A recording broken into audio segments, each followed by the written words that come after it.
뭐 이런저런 이야기를 말씀드릴까 하다 급하게 지금 급조해가지고 우리 톡방에 하나 올려놨습니다. 음, 오늘 말씀 제목은 어떻게 살 것인가. 음, 제목 거창하죠. 이런 제목의 책도 있고요. 뭐 지난주에 제가 나는 왜 여기에 와 있는가 이런 이제 주제로 말씀드렸는데 어떻게 보면 이제 그 말씀드린 내용의 후속 편으로 이렇게 제 간증이라고 이렇게 생각하시고 들어주시면 좋겠습니다. 뭐 인터넷 서점 같은 어떻게 살 것인가 검색해 보면 유시민이 쓴 어떻게 살 것인가라는 책도 있고요. 또 뭐 하여튼 그런 제목의 책 많아요. 그 웨스트민스터 소연의 문답 이걸 다룬 책도 어떻게 살 것인가라는 책이 있고 하여튼 이제 이 제목을 잡고 오늘 이제 말씀드리게 된 동기가 뭔가 하면 상근형이 이집트로 나가기 전에 그러니까 지지난주죠. 나가기 전에 마지막 폭탄을 터뜨렸잖아요. 형이 늘 말씀하시기를 자기는 폭탄 세개가 준비돼 있대. 그첫 번째 폭탄이 뭔가 하면 예수는 사람이라는 폭탄. 두 번째는 이제 성령에 관한 뭐 이런저런 뭐 폭탄도 아니더만 폭탄이라 카드 자기는. 그리고 세 번째가 이제 그 나가기 전에 직전에 말씀하신 우주적 그리스도론 이게 이제 세 번째 폭탄이래요. 자기가 폭탄을 세 개 터뜨려 놓고 나갈 테니까 수습은 네가 해라 저보고 이제 이렇게 했거든요.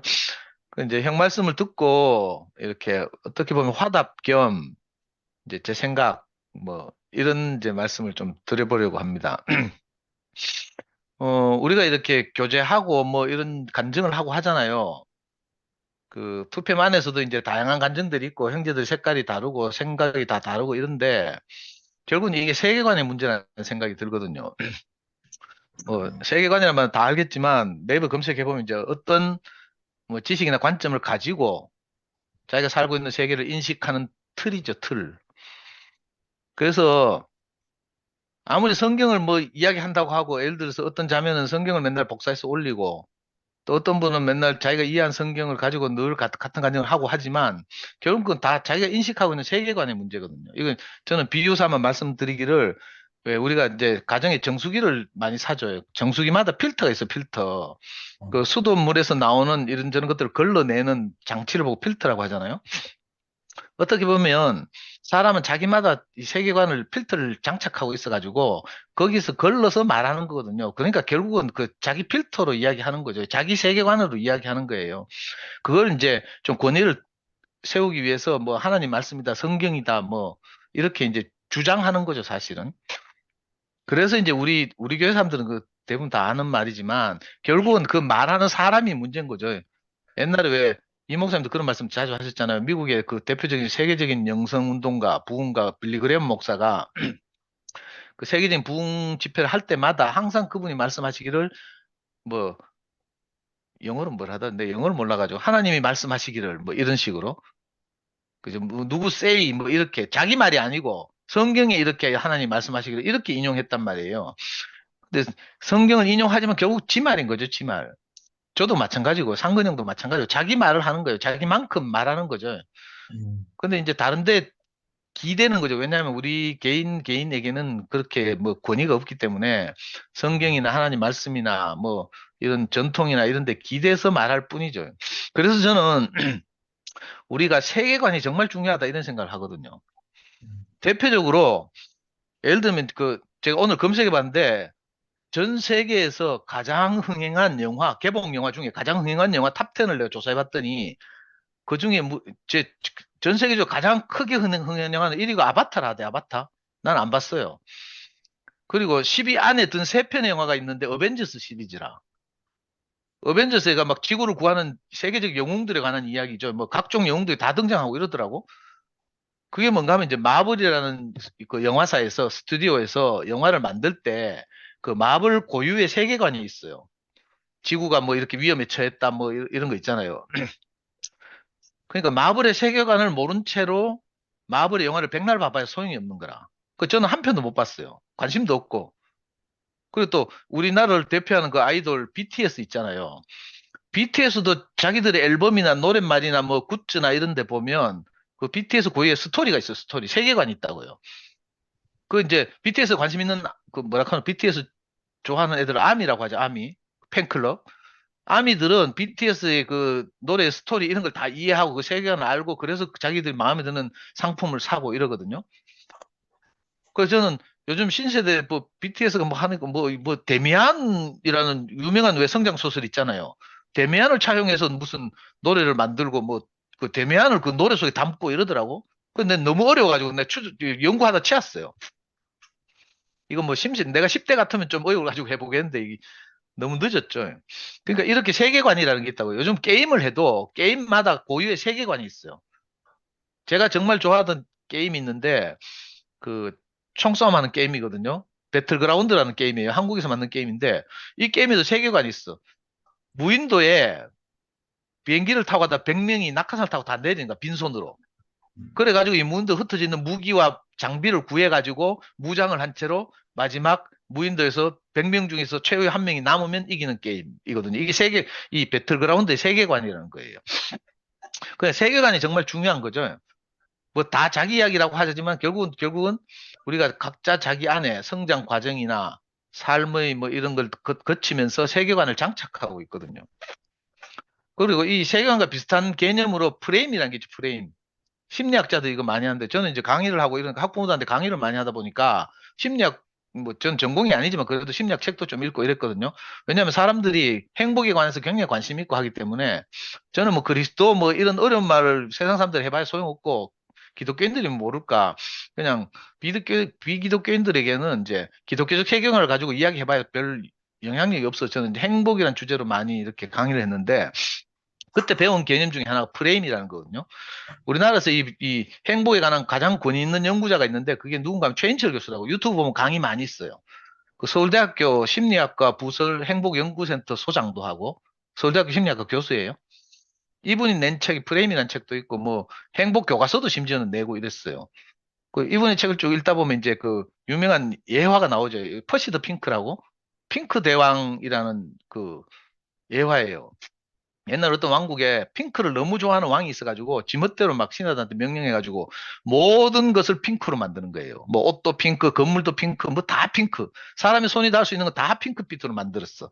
이 핑크 대왕이라고요. 심지어는 뭐 자기 공주들한테 입힌 옷도 다 핑크 뭐 이런 식으로. 근데 어느 날 보니까 신하들이 막 왕이 무서워가지고 다 핑크로 뭐 만들었어. 건물도 다 핑크 막 이랬는데 어느 날 보니까 왕이 하늘을 보니까 핑크가 아닌 거라. 하늘은 푸른 블루잖아요. 그래가지고 왕이 열받아가지고 막 나라에 명령을 하죠. 신하들한테. 하늘을 핑크로 만들면 내가 큰 상을 내리겠다 하면서. 근데 뭐 아이디어가 있어야지. 근데 이제 오늘 어떤 신하가 지혜로운 신하가 왕에게 핑크 색깔로 된 안경을 씌워줬다잖아요. 그래 그 안경을 가지고 하늘을 보니까 하늘도 핑크빛이 된 거라. 이 유명한 심리학에서 이야기하는 유명한 예화죠. 프레임이라는 게 바로 이런 거라는 거죠. 우리는 다 각자의 틀을 가지고 창틀을 보고 프레임이라 하잖아요. 틀을 가지고 세상을 보는 거죠. 창이라는 것을 통해서 그죠? 바깥 세상을 그냥 보는 것하고 창을 통해서 보는 거하고 완전히 다르잖아요. 이런 것처럼 이제 이걸 이제 좀 더 확대하고 차원 높게 이야기하면 이제 세계관이라고 말씀드릴 수가 있겠죠. 그 저는 뭐 제가 정리된 생각은 아니지만 하여튼 그 최근에 우리가 맞닥뜨린 문제가 저는 그렇게 인식이 됐어요. 이 세계관의 혼란이구나 이런 생각이 들었거든요. 저는 개인적으로 이제 어 보통 우리가 이제 이 교회 생활 많이 하다 이제 대국에 오시고 하니까 이 기독교적 세계관이 있잖아요. 이것하고 또 유태교적 세계관이 있어요. 이게 섞여 있는 거라. 이걸 보고 이제 전문적으로 학자들은 유태 기독교적 세계관 이렇게 말하죠. 유태인들의 세계관은 뭔가 하면 구약성경 우리 쭉 읽어보면 알겠지만 그 구약성경 고유에 나타난 뭐 요약해서 말하자면 물질 세계를 말한 거죠. 물질 세계. 아브라함을 불러가지고 하나님이 아브라함 네가 내 시킨 대로 하면 복을 주겠다. 이게 구약 성경의 세계관이죠. 복이 어떤 건가 하면 땅이 많아지고 자식이 많아질 것이다. 그래서 나라가 되게 할 것이다. 부강한 쪽수가 많아지게 할 것이다. 이런 거였어요. 소출이 많아지게 하고 뭐 이런 세계관을 가지고 있었죠. 구약의 세계관은. 그런데 신약의 세계관은 뭔가 하면 예수의 제자들을 통해서 예수라는 사람을 만난 예수의 제자를 통해서 혁명적인 세계관의 그 큰 이 변화가 일어났어요. 그게 뭔가 하면 그 물질 세계로는 물질이 아무리 뭐 풍요롭고 잘 되고 지랄을 해도 사실은 만족하지 않더라, 행복하지 않더라 이거예요. 아브라함이 진짜 하나님 부르심을 받고 와서 뭐 나라를 만들고 했는데 그 민족도 많아지고 이스라엘이라는 뭐그 팔레스타인 지방에 나라도 건국하고 했어요. 근데 더 강대국이 있는 거라. 그래가지고 맨날 뭐 포로로 잡혀가고 뭐 망하고 공격당하고 막 이랬어요. 이스라엘은 우리나라도 뭐 이게 한반도가 지정학적으로 뭐 어? 대양 세력과 뭐 대륙 세력의 중간에 끼어가지고 어떻고 저쩌고 우리 국사 배울 때 그렇게 배웠는데 이스라엘을 보면요 더 불쌍한 거라. 이스라엘 그 우리 지도를 상상해봐요. 지중해 오른쪽에 조금 붙어 있어요. 그런데 위쪽으로는 뭐 터키를 지나가면 큰 유럽이 있어요. 오른쪽으로는 지금으로 말하면 이란, 이라크죠. 옛날로 말하면 페르시아, 바벨로니아 뭐 이런 대제국이 있어요. 또 조금 내려가면 이집트, 아프리카를 장악하고 있는 그죠? 이집트라는 거대 문명이 있어요. 이 사이에 끼어가지고 이스라엘은 뭐 심심하면 뭐 바벨로니아에 침략당해, 아시리아에 침략당해, 페르시아한테 정복당해, 또 이집트한테 뭐 당해, 뭐 계속 이랬어요. 그러니까 어떻게 보면 예수의 제자들이 예수를 만났을 때 그 구약에서 제시한 구약 성경에서 제시한 유대인들의 세계관을 가지고는 자기들 절대로 행복하지 않구나 이걸 이제 어떻게 보면 깨닫고 있던 차라고 할 수 있죠. 근데 예수를 딱 만나 보니까 정말 행복은 여기 있지 않다는 거예요. 그래서 세계관이 확 바뀌어요. 제자들을 통해서 제시된 세계관은 뭔가 하면 물질 세계에서 인격적인 세계로 완전히 변화한 거죠.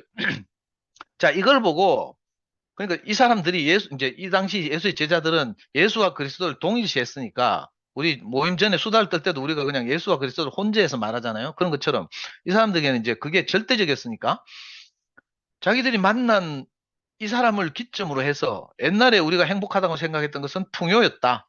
물질이었다. 이거였어요. 근데 예수를 만난 이후로는 그게 아니고 예수를 보니까 하나님 마음이 막 나타나서 자기들을 위로하고 살리고 소망을 주고 이랬단 말이에요. 그래서 이거 인격적인 축복이 따로 있구나 하는 것을 발견한 거예요.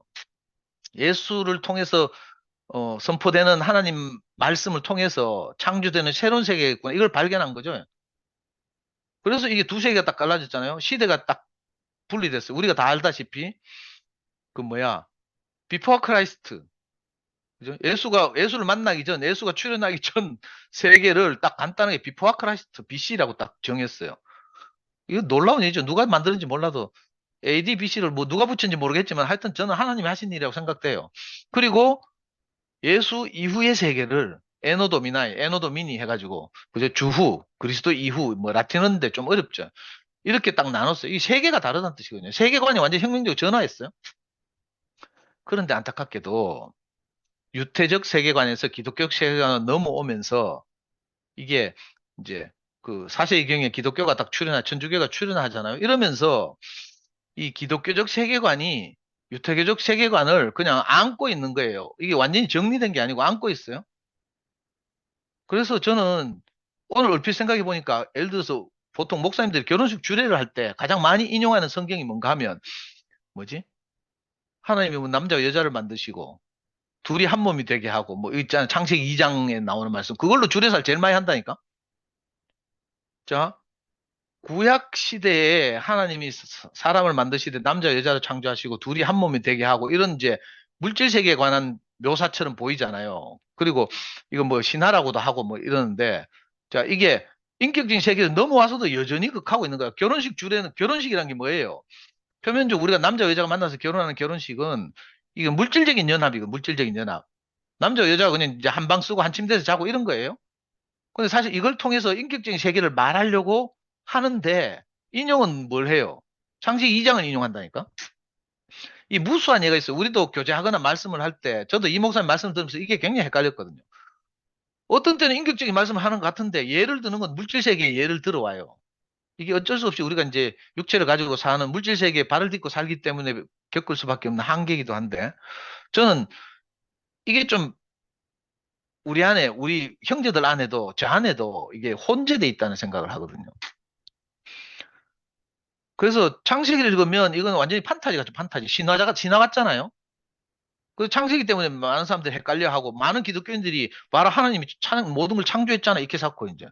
그러니까 이제 뭐 이 다윈이나 이런 사람들이 말하는 것에 대해서 막 헷갈려 하고 막 그래서 지지난주에 상근형도 그것이 고민이 돼가지고, 이 진화를 믿는 사람들 어떻게 그리스도로 설득할까 이런 고민 끝에 나온 게 우주적 그리스도론 이런 거거든요. 저는 이런 고민 자체가 이게 그 세계관이 섞여 있어 그렇다 이런 생각이 들고요. 저는 이 제 기질상 저는 환타지를 정말 안 좋아해요. 저는 리얼리즘을 추구하거든요. 저는 어릴 때 어렵게 살아가지고 영화도 리얼리즘을 좋아해요. 그래서 나는 해리포터 이런 거, 이거 어릴 때, 우리 애 키우면서 제가 어릴 때 이야기인데, 저는 우리 애 4살 때 우리 대구에 왔는데, 대구에 오면서부터 어린이 전문 서점이라는 걸 만났어요.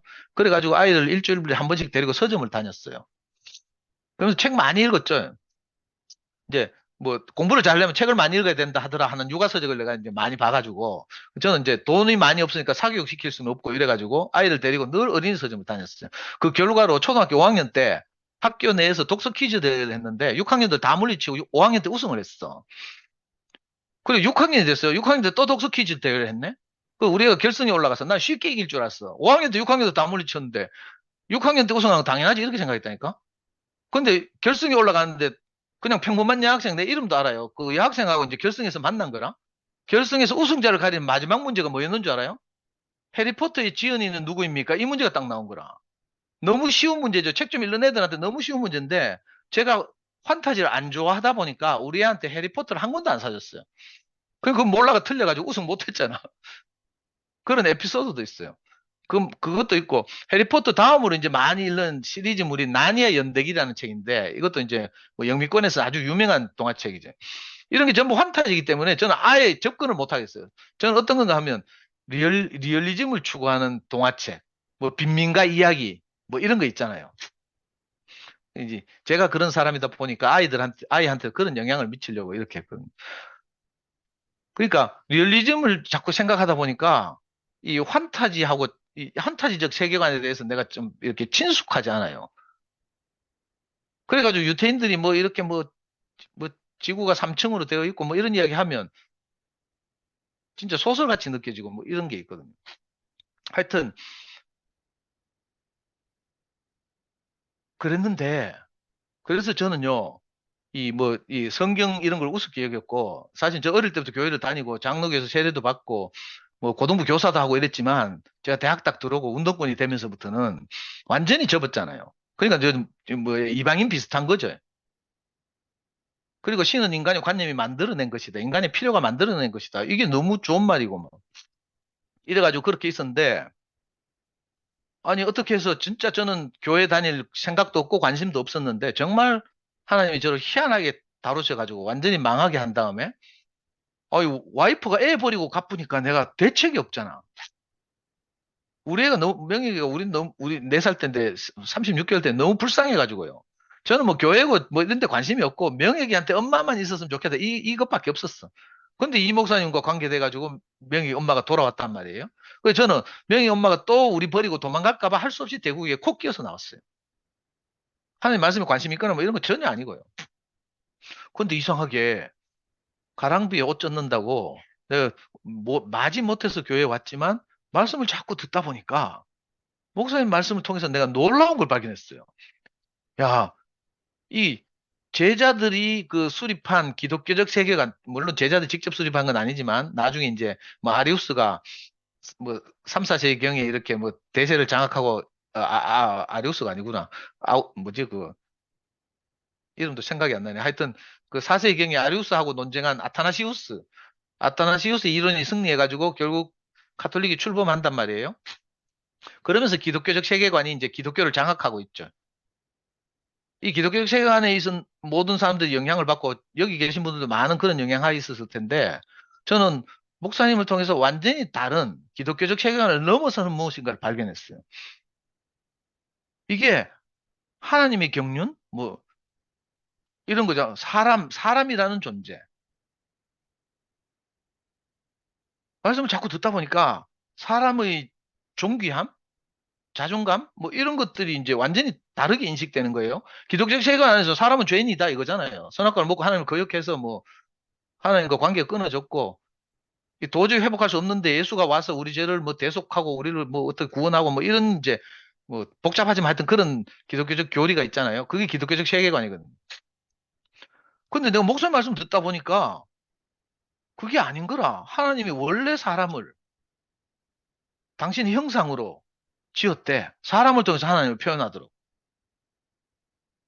이 말은 지금 좀 이렇게 문제가 생기고 어려워져서 그런데, 그래서 좀 어떤 분들은 후퇴하기도 하더라고. 저는요, 사람의 소중함에 대해서 이 흔들리면 안 된다고 생각해요. 비록 목사님이 이렇게 제 기준에서, 제 관점에서는 건강을 잃으셔서 엉뚱한 말씀하시고 이러고 있지만, 그렇다고 해도 저는 그 전에 목사님 발견하신 이 사람의 존귀함, 사람은 하나님의 형상으로 지어졌다. 여기서 후퇴하면 안 된다고 생각해요.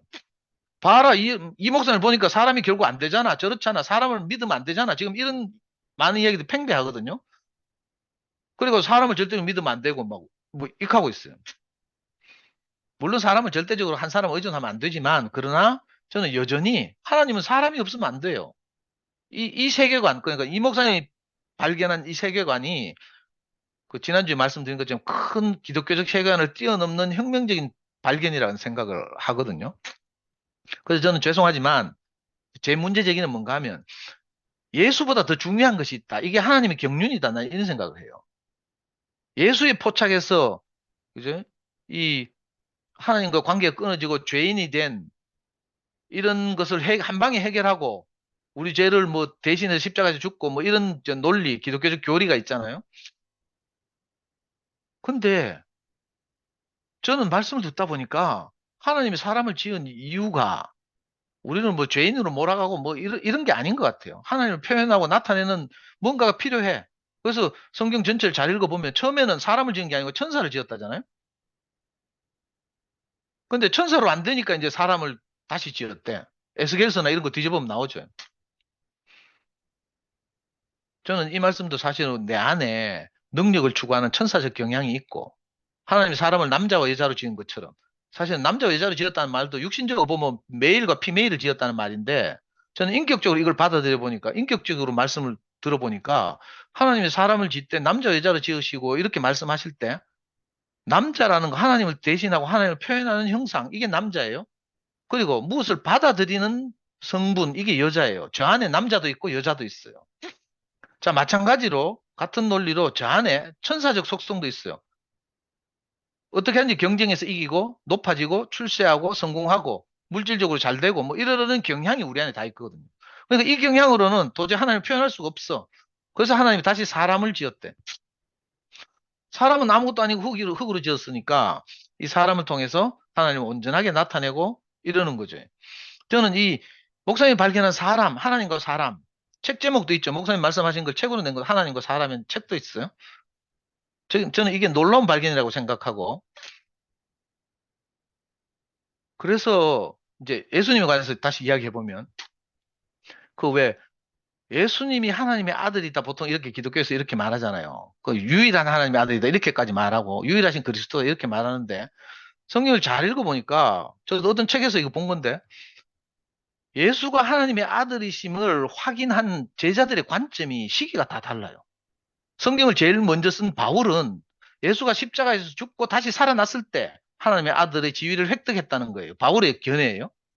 그런데 바울이 이제 서신서를 쓰다가 나중에 이제 제자들이 복음서를 쓰잖아요. 복음서의 제일 처음이 마가복음이라고 하는데 마가복음 1장에 보면 예수께서 하나님의 아들임을 인정받는 장면이 나와요. 1장에 요단강에서 침례를 받고 나왔을 때 하늘이 열리고 성령이 비둘기같이 내려와서 하나님의 아들이라고 말하는 거라. 그러니까 마가가 인식한 하나님의 아들의 시점은 침례를 받을 때예요. 근데 마가복음보다 좀 더 늦게 쓰여진 마가복음을 주로 텍스트로 참고를 해서 쓰여졌다고 하는 마태복음이나 누가복음을 보면 예수님이 언제부터 하나님의 아들인가 하면 잉태할 때부터 성령으로 잉태하고 임마누엘이고 뭐 이렇게 주장하고 있어요.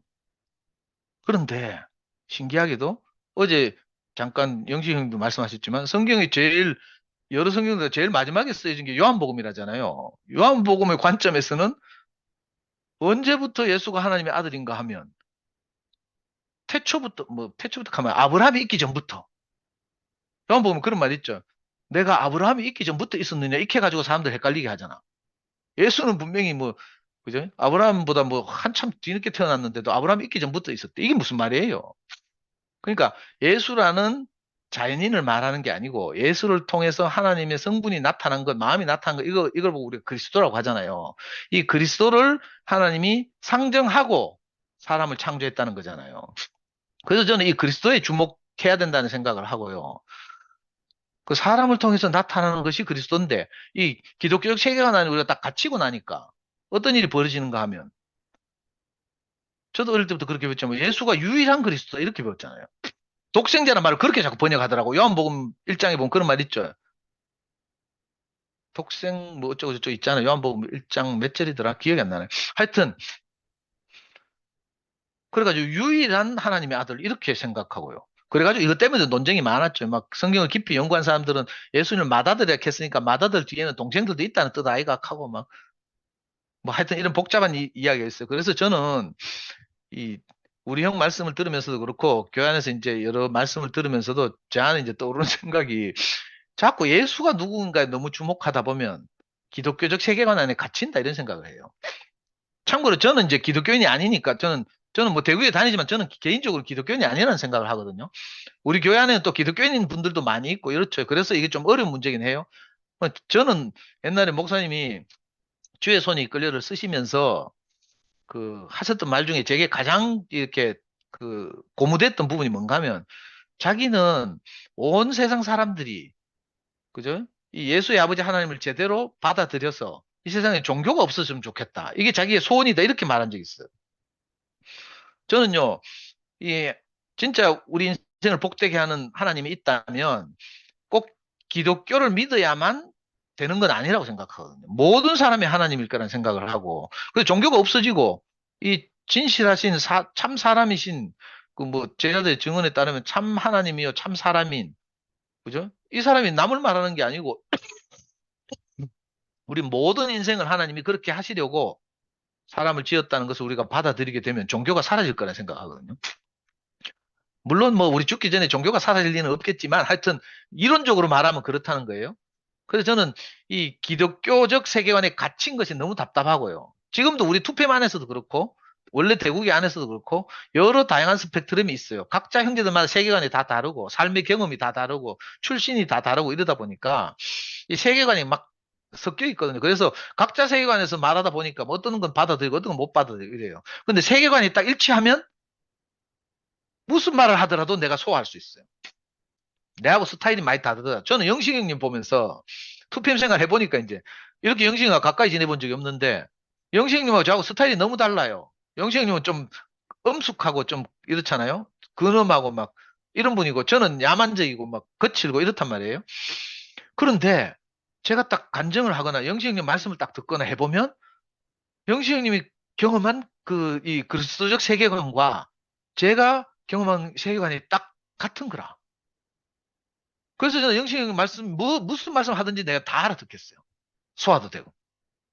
어쩌면 저는 그래서 2PM에서 생활하면서 대단히 죄송하지만 여러분들도 그렇겠지만 저도 마찬가지로 여러분들한테 저는 영향을 미치고 싶어요. 그리고 저도 여러 형제들의 간증이나 말씀을 통해서 교정을 받겠죠. 이러면서 이제 세계관이 점점 가까워지는 거라. 세계관이 다르면요 혼란스럽고 무슨 말인지 모르고 삐지고 막 실족하고 막 이러거든요. 그래서 지금 2PM에서 우리가 몸으로 건축되어 간다는 게 무슨 말인가 하면 사실은 이 세계관이 좀 가까워진다, 모아진다 이런 뜻이기도 하고요.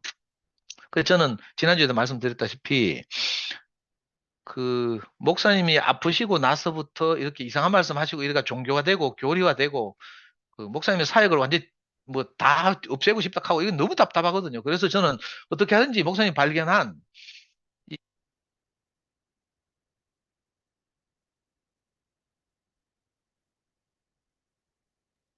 음소거 됐다. 상도야, 음성이 안 나온다, 음성이. 말이 안 나온다. 말이 안 나온다.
아, 아.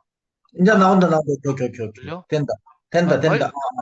마이크 어, 갑자기 꺼지더라. 왜 이렇지? 어, 아무 입력을 안 해서 그런가? 어. 하여튼요, 음, 뭐 드릴 말씀 다 드린 것 같은데, 저는 그 하나님의 신약 경륜, 요즘 이제 월요일 날 순택 형님이 로마서를 말씀하셔서 이거 새로 정리하고 있거든요. 그러니까 어떤 분들은 제 이야기를 듣고 뭐 이렇게 반응하는 사람도 있어. 저기 우리를 꼬셔가지고 이엘레 목사님한테 다시 데리고 갈락하는 거 아이가? 이렇게 말하는 사람도 있더라. 미치겠어요. 저는 진짜 피도 눈물도 없고 뭐 인간미라고 하나도 없어가지고 그 목사님 간병도 한 번도 안 했는데 내가 근데 그게 아니고 이일레 목사님이 발견한 기독교적 세계관을 뛰어넘는 새로운 세계관이 있다니까. 이걸 보고 바울의 표현에 따르면 하나님이 신약 경륜이라고 하고요. 그리스도와 교회라고 하죠. 전 성경을 딱 압축하면 두 단어만 남아요. 그리스도와 교회. 그래서 이 목사님이 건강하실 때 해온 사역을 우리가 후퇴시켜서 다시 기독교로 돌아가는 이런 우를 범하면 안 되겠다는 생각이 들어서 이 놀라운 발견이기 때문에 사실 이걸 우리가 더 발전시켜 나가야 되죠. 제자들 통해서 아까 말씀드린 것처럼 바울, 마가, 마태, 누가, 요한처럼 이렇게 그죠? 하나님의 아들, 예수가 하나님의 아들이라는 사실 인식된 것도 점점 점점 이렇게 앞당겨지는 것처럼 이건 무슨 말인가 하면 인식이 전진한다는 뜻이거든요. 옛날에 목사님이 뉴욕 집회에서 하셨던 말씀처럼 그 계시와 그죠? 인식? 그러니까 우리도 그냥 성경 2000년에 적혀 있는 성경을 그냥 앵무새처럼 읊조리는 것이 아니라 우리 이 교통을 통해서 형제들의 그 하나님이 하신 일을 통해서 우리 인식이 점점 전진해야 된다는 생각을 하고요. 그 지금까지는 요만큼 왔지만 우리가 대를 이어서 이 하나님의 세계를 이렇게 뭐랄까 뭐 좀 어줍지 않은 말이지만 전진시켜 나가는 이런 일이 우리한테 주어진 임무가 아닌가. 이게 안 되면 그냥 우리 나둥그러져서 뭐 대국에 망하기나 말기나 하고 뭐 실족해가지고 그냥 처박혀 있어야 되죠. 저도 음, 한동안 투팸 출연하기 전까지 그렇게 있었거든요. 음, 그러니까 목사님이 발견했던 이 놀라운 말씀, 사람을 통해서 하나님이 표현된다. 여기서 후퇴하면 안 되죠. 지금 이 목사님 건강을 잃어가지고 뭐 좀 이상한 소리 하고 뭐 이래요. 그렇다고 해서 봐라 사람 안 되잖아. 이렇게 말하면 또 기독교적 논리죠. 사람은 다 죄인이라서 안 되잖아. 그래서 나는 감춰주옵시고 뭐 하나님이 역사하셔서 뭐 이렇게 목사님들 설교할 때마다 기도하고 이랬잖아요. 이거 다시 원위 취하자는 거지. 돌아가자는 거지. 그게 아니라 하나님이 사용하시는 사람. 여기에 대해서 후퇴하면 안 된다고 생각해요. 그리고 오히려 어떻게 보면 목사님이 하나님의 영이 떠나면 어떻게 되는가를 극명하게 보여줬다는 생각하거든요. 저는 지난주에 목사님이 성윤 누나 건강을 위해서 기도해 달라고 막 호소하시는 동영상을 유튜브를 통해서 봤어요. 참 안타깝고 애잔하고 이래요. 그런데 솔직히 말하면 저는 상구가 죽을 때, 상구가 그 교회 그때 우리 지금 본당 짓기 전에 그 식당에서 집회할 때 상구가 이제 건강상 마지막 형제들 만나러 나오는 마지막 집회라고 생각해서 그때 울면서 나와서 간증을 했어요. 그래가지고 막 전부 슬프잖아요. 사랑하는 형제가 이제 우리를 못 만나게 되니까. 그래가지고 초상집 같이 됐다? 근데 그때 목사님이 막 호통을 치면서 상구야, 3초만 살아있어도 우리가 주님을 찬양하자. 막 이렇게 해가지고 갑자기 초상집이 잔치집이 됐거든요. 그때 저하고 우리 형하고 다 나와가지고 울고 불고 막 목사님하고 사진도 찍고 막 이랬던 기억이 정말 새롭거든요. 그때 정말 목사님 영광스러웠잖아요. 그런데 그렇게 초상집을 잔치집으로 만든 그저 하나님의 권위를 가지고 있던 목사님이었는데 이 건강을 잃고 나니까 지금 그냥 평범한 노인이 됐어요. 그러니까 성년후에 건강 때문에 애달바하고 막 이렇게 안타까워하시는 목사님을 보면서 어떻게 보면 우리 목사님이 마지막에 정말 하나님이 함께하는 사람과 하나님의 영이 떠난 사람을 다 보여주신 것 같아. 옛날에 그 최후의 만찬 그린 그 유명한 예화 있죠. 예수를 모델로 해서 최후의 만찬에 예수 그림을 그린 다음에 몇 년이 흘러가지고 가룟 유다의 모델을 구하려고 막 돌아다니는데 도저히 못 구했대. 그래가지고 어떤 감옥에서 흉악한 범죄자를 하나 찾아가지고 가룟 유다를 모델로 그림을 완성했다잖아요. 나중에 그 모델이 하는 말이 자기가 예수 할 때도 모델 했습니다. 이렇게 한다잖아. 이거 네이버에 보면 나오더라고. 그런 거죠. 인생이랑 사람이랑 그런 거예요. 그 하나님의 형상으로 사용될 때의 사람과 그렇지 않을 때의 사람. 뭐 저는 이거 제 꼬라지를 보면 금방 알겠어요. 제가 하나님의 영이 와서 하나님의 마음을 표현할 때 저와 막 미친놈처럼 찌랄할 때 저는 완전히, 이거 뭐 완전히 다른 사람이거든요. 그래서 저는 이걸 양보하지 않았으면 좋겠다. 이게 어떻게 보면 보이지 않는 영적 전쟁이다 이런 생각이 들고요. 그래서 하나님의 신약 경륜인 그리스도와 교회, 사람을 통해서는 하나님 나타나신. 이거 네팔에 유명한, 우리가 많이 들어봤죠. 네팔에서는 인사라는 말, 나마스테라는 말이 있대요. 네팔 인사말 나마스테라는 말이 뭔가 하면 나는 당신 안에서 신을 만납니다. 이런 뜻이래. 그리고 이제 제가 이제 좋아하는 그 심리학자 중에 서울대학교 아까 최인철 교수 이야기했죠. 이 최인철 교수가 쌍벽을 이루는 분이 연세대학교 심리학과 서은국 교수라고 있어요. 이분이 낸 책 가운데 이 세상 모든 행복이라는 책이 있거든요. 이 유럽연합에서 의장하시던 분이 전 세계 100대 심리학자들한테 행복을 연구하는 전문가들한테 다 메일을 보내가지고 당신이 생각하는 행복은 무엇입니까? 하고 100명한테서 그걸 받았대. 대답을 이메일로 받아가지고 이걸 책으로 낸 거야. 억수 두꺼운데 이 세상 모든 행복. 이 연세대학교 심리학과 서은국 교수한테도 이 의뢰 와가지고 자기도 대답을 했대. 그리고 이분이 그 100명의 세계적인 심리학자, 행복의 권위자들한테 대답을 들은 것을 우리말로 다 번역해서 책으로 냈어요. 근데 이분이 머리만 해서 이 100명의 행복 연구자들의 공통적인 견해가 뭔가 하면 행복의 절대적 원천은 사람과의 관계라는 거라. 별로 어렵지 않죠. 우리 다 아는 거잖아, 이거. 물질이 우리를 네. 행복하게 할 줄 알았지만 그게 아니고 결국은 사람들과의 관계가 절대적인 행복의 기준이라는 거예요. 우리 살아보면 알죠? 집사람하고 싸우거나 뭐 애하고 싸우거나 하면 바로 지옥이잖아. 금방이죠. 더군다나 우리는 이제 좀 더 수준이 높아져서 형제들을 판단하고 형제들 누구 비난하고 뭐 해봐요. 내가 불편하다니까. 어제 우리 술래 누님 카드에 자기가 영식이 형한테 뭐라 하고 나서 막 너무 불편했다는 거야. 근데 몇 달이 흘러서 영식이 형님이 다시 말씀하게 되니까 자기 너무 행복하다 하면서 어제 술래 누나가 막 화면 켜고 있잖아. 사회 보면서 막 감정 일일이 다 시키고 막 너무 좋아하더라고. 그게 우리잖아요. 나도 누구를 판단해봐요. 당장 불편하고 지옥이라니까. 이게 바로 어려운 종교적인 말로 하면 그리스도와 교회예요. 하나님 마음을 형제들 통해서 표현하고 또 내가 하나님에게 사용되고 이렇게 해서 우리가 몸으로 건축되면 우리는 정말 행복을 누린다니까. 이게 행복을 영생이라고 하잖아요. 영생. 영생의 말을 자꾸 시간적으로 들어서 뭐 영원히 사는 거 자꾸 이렇게 생각하는데 제가 인식하는 영생, 제가 배운 영생 그런 게 아니고요. 사람이 누릴 수 있는 가장 질 높은 행복 이걸 영생이라고 표현했어요. 뭐 영원히 사는 건 아예 불가능할 뿐만 아니라 뭐 진시황도 뭐 그렇게 뭐 오래 살려고 애를 썼는데 뭐 서른 몇 살에 죽었다 하던가? 근데 충격받았어요. 50. 아, 50? 그래. 하여튼, 그러니까, 저는 이제, 그, 제가 어떻게 살 것인가 이 제목을 잡았잖아요. 저는 이렇게 살고 싶어요. 형제들과 함께 짜여져서 하나님의 형상으로 살다가 건강할 때까지. 그리고 하나님이 뭐 숨을 거둬가시면, 저는, 나도 죽을 때 저렇게 영광스럽게 죽을 수 있을까? 이게 좀 의심스럽긴 하지만, 우리 어머니 돌아가시거나 상구 죽을 때 보니까, 나도 가능하겠더라니까? 우리 어머니는 상구가 저보다 뭐 말씀을 깊이 인식하고 이런 게 아니거든요. 근데 정말 교회 안에서 형제들 사랑을 받으면서 우리 어머니는 자기 인생에 여한이 없습니다. 이렇게 말씀하고 돌아가셨고. 상구도 그죠? 온 교회 사랑을 받으면 상구 죽는 날 나 지금도 생각나는 남산병원 10층 그 원장실 옆에 그 침대에서 누워서 상구 오늘 죽는다 하면서 막 광고해가지고 막 온 형제들이 막 하루 종일 분화나가지고 그때 세훈이가 상구 옆에 침대에 앉아가지고 상구 그죠? 의식을 잃어가는 상구 옆구리에 손을 넣고 막 전부 뭐 선포하락하고 막 난리가 났었잖아요. 그렇게 영광스럽게 우리가 그죠? 형제들이 그렇게 가신 것을 보면 건강하다면 우리가 그렇게 죽을 수 있을 거라고 생각해요. 어떻게 살 것인가 하는 유시민의 책을 보면요. 유시민이 어떻게 살 것인가를 말하지 않고 어떻게 죽을 것인가에 대해서 막 굉장히 많이 써놨어요. 지면을 할애해가지고. 지는 뭐 지가 죽기 전에 막 지가 사랑했던 사람들 초대해가지고 뭐 파티를 벌이고 막 이렇게 하고 있더라고. 인생이 뭔지를 몰라. 언제 죽을지 모르는데 언제 우리가 죽을 줄 알고 막 초청해가지고 막 지인들하고 감사하고 막 울고 불고. 이게 완전히 생각이죠, 생각. 우리가 살아있을 동안, 그죠?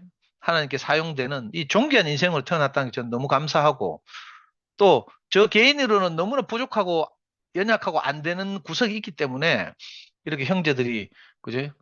특히 아까 우리 집회 전에도 모임 전에도 말 교제했지만 야 희한하게 하나님이 이렇게 우리를 흩으셔서 우리가 밀려서 투표함이 왔는데 밀려서 온 게 아니라고 어제 누가 간증하대? 새로운 교회가 출연했다 이렇게까지 말해요. 저도 신기하고 이렇게 긴밀하게 짜여져서 형제들 통해서 그죠? 표현되는 이 하나님 마음을 우리가 접촉하고 이렇게 살게 된 것이 너무 감사하고 어떻게 되는지 이렇게 한번 가보려고요. 저는 이렇게 살다 뭐 죽든지 언제 죽을지 모르지만